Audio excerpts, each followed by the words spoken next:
This week brought to you by John Sewer and Drain Cleaning, the name to know when your drains don't flow, by Shaw's and Star Market, where you can win free groceries and their Grand Slam Summer Sweepstakes, by Sherwin-Williams, and by Kentucky Owl, the Wise Man, American Straight Bourbon Whiskey, and the Chief Baseball Officer of the Boston Red Sox, Chaim Bloom, joins us after a win. And I believe that is back-to-back appearances in which you have joined us after a win, Chaim Bloom. So good morning. Good morning. We'll take it. I don't know if we want to call it a streak. We still got to win today to split this series. So we're not going to get too high on ourselves just yet. Well, I wanted to ask you about that. Rob Bradford was on this radio program suggesting that this series was a must-win. Is there such a thing? And if so, are you disappointed that the best you can do is split here? Well, it's baseball, so you know that no matter how hot you get, you're not going to win every single day. You're probably not going to win every single series, but obviously where we are, what we need to do, every game is really, really important. Every series is really important. There's no time to waste. So you want to win every time you play, and certainly where we're sitting, these games matter a lot. So, yeah, of course, obviously we'd love to have been in a position to win the series. We're not. We got a chance to win today, so that's what we got to focus on. Chaim, obviously being in the world of football, practices are a little bit different. We kind of practicing every day and going over things to get you better.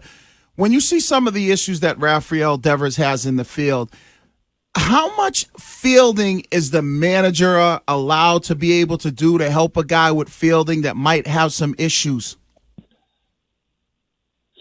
Yeah, well, one thing with him, and I was struck by it when I first got over here, and I don't think it's something that you quite appreciate from the outside, is just how much this guy cares and has always cared about his defense. And quite frankly, that's part of why he's improved as much as he has over the years. You look back at where he was when he first came up, and he's become a much, much better third baseman than I think most observers anticipated, and in part that's because of how hard he works, whether it's in the off season, during the season. Obviously, he'll be the first to tell you there's some things that have gone on this season that aren't up to his standards, but it's definitely has nothing to do with effort. He's out there working daily. It's part of his routine. Just being around it, you come to appreciate so much how hard he works, and the staff is right there working with him. So I think, given really across our club, given some of what's gone on defensively, it's a question we've been asking ourselves. Something we'll keep asking ourselves, just how to get the most out of our guys. But certainly, there's no lack of effort, and there isn't going to be going forward. Well, I mean, when asking that question, this team is among the worst in Major League Baseball defensively this season. So is that, is that a result of the players, the manager, or the talent that you have assembled for this team, in your mind? Yeah, it's something we all got to look at. I mean, I think everybody who's involved in this, myself included, we need to look at how we can make this better. And we obviously have been, and right now we're focused on what we're trying to do the rest of the way here. But it's, something certainly we're going to keep talking about into the off season. Obviously, different players have different strengths. We knew, for instance, obviously during the time Trevor was out, we know how special he is defensively, and that was something we were going to have to make up for, and not something that you can expect to totally replace. But obviously, anything we do in any aspect, player acquisition, how we use our players, how we practice, how we train them, what the players do themselves, we need to look at all that. We've been talking about it a lot. Like I said, I mean, this isn't something that's gone unnoticed, and it's not something that that there's any lack of effort trying to address. And so we keep working and keep getting after it, and hopefully we get the arrow pointing up. We've noticed that Alex Cora has taken to wearing an Underdog shirt lately. Is that does that mean he is embracing that designation by you, or is he trolling you? I love it. Look, the season's a grind, man. You guys know it's 162 in 186 days. So anything that brings a smile to anybody's face, anything that keeps it light, a lot of those things. You need those things over the course of the season. So I'm all for it. Oh, Chaim, it hasn't all been light wait, for... Wait. I think you need to wear one. Well, I don't have a locker down there, so that's probably why Tech didn't put one in my locker. But you know, you don't turn down gifts from the captain, right? Right. Yeah. Yeah. It wasn't all light, though, for Alex Cora, despite the T-shirt. We saw him get ejected twice. Is this, in your mind, or the conversations that you've had with people, or just what you've seen, just him not agreeing with umps' calls, or is there a bigger frustration within the team when it comes to how they've been playing, and that's kind of boiling over? Well, I think in both those days, Alex was pretty clear. It was, something, where obviously he and then the dugout didn't agree with some of what had gone on with the umpiring. Just happened to be a couple times in quick succession. But part of it, obviously, he said it. Where everything matters so much right now, and it's one of the incredible strengths that he brings to the table is that intensity, and it's something that he has, that the group has. You see it express itself in different ways, but everybody knows the stakes. Everybody knows what we are. This group, they're close, man. They care about this, and that's what you see expressed when something like that happens. Well, earlier, Texter had suggested that some of the issues that Devers is having may be because he doesn't have Xander Bogaerts around. Is from your perspective, could that be an issue? I don't think so. I mean, you can ask him, but I don't.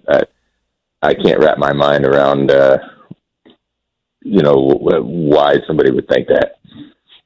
Chaim, when we sit here and we watch this team as fans, it's so frustrated because we don't know what this team is. It's like, I'm always saying it's the Michael Corleone. Just when I thought I was out, they pull me back in, and it's like back and forth.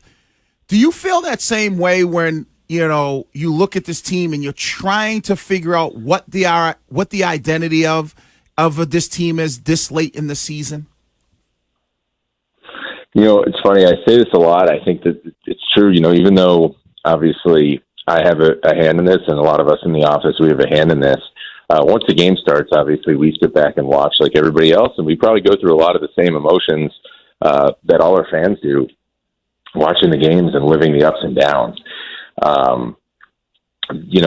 That on some level, most years you're going to have some of this where there are going to be ups and downs. Obviously, we've had our share this year, but I think some of that comes with where we're at. I mean, a lot of what we've talked about this season, a lot of the good stuff that has happened because we do have young players emerging. We do have a core coming together. Hopefully we'll continue to see it as we go on here towards the end. Hopefully with a lot of winning, but see it coming together and see, the arrow pointing up and see, where this keep going. But we also know we're not there yet. We got to keep working. We got to keep getting better. And so I think that's some of what you're seeing is you're seeing a lot of these promising things happening.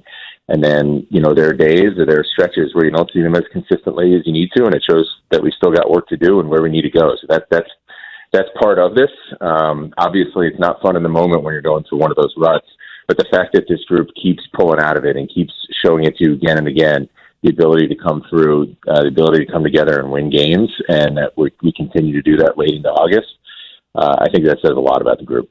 Sometimes when you're in a serious long-term relationship and then there's a breakup, you end up running into the old flame and you feel sad and you miss things that used to be. Any feeling like that with Mookie Betts coming back to the city this weekend? Well, it should be a fun weekend. Obviously, the Betters are a really good team. We got to play these games well, and we got to worry about games we need to win to try to get where we want to go.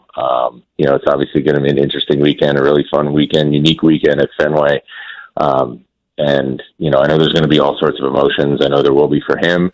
I know there will be for a lot of people over here. This is part of the game. And obviously, moving him, as you all know, and as we've said a lot, he's a great, great player. We knew that. It was more about where we were as an organization than anything about him. And it's part of the game. And I think it's going to be a good chance for a lot of people here who care about him, including our fans, and want to show that appreciation to be able to do that. And, then we go compete.